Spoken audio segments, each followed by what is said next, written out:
आज हम बनाने जा रहे हैं पाव भाजी का मसाला। उसके लिए हमें इन चीज़ों की ज़रूरत है।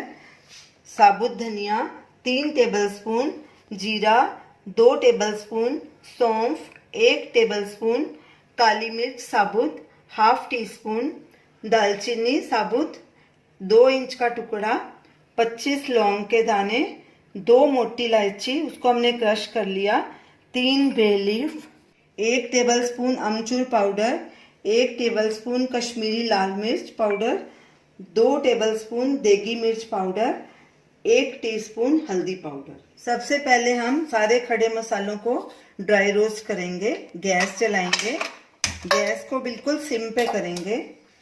पैन में सबसे पहले धनिया डालेंगे, जीरा, सौंफ, मोटी इलायची, दालचीनी, काली मिर्च, लौंग और बे लीफ, और इनको साथ साथ स्टर करते जाना है ताकि मसाले नीचे से जले नहीं। और गैस बिल्कुल सिम पे करनी है। तो इनको हल्का ब्राउन होने तक ड्राई रोस्ट करेंगे। मसाले हमारे अच्छे से ड्राई रोस्ट हो गए, हल्का ब्राउन कलर के हो गए हैं और खुशबू भी आनी शुरू हो गई। अब गैस करेंगे बंद और इनको एक बोल में ट्रांसफर कर लेंगे।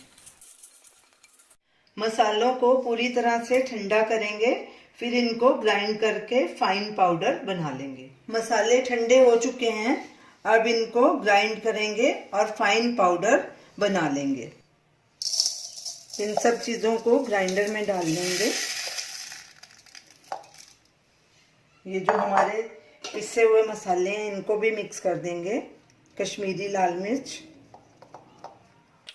देगी मिर्च, अमचूर और हल्दी। अब इन सबको ग्राइंड कर लेंगे। हमारा पाव भाजी मसाला तैयार है। इसे अब हम एयर टाइट जार में भर के फ्रिज में स्टोर कर लेंगे। फ्रिज में ये ज्यादा दिन तक टिकेगा, बाहर भी वैसे तो ये ठीक रह सकता है।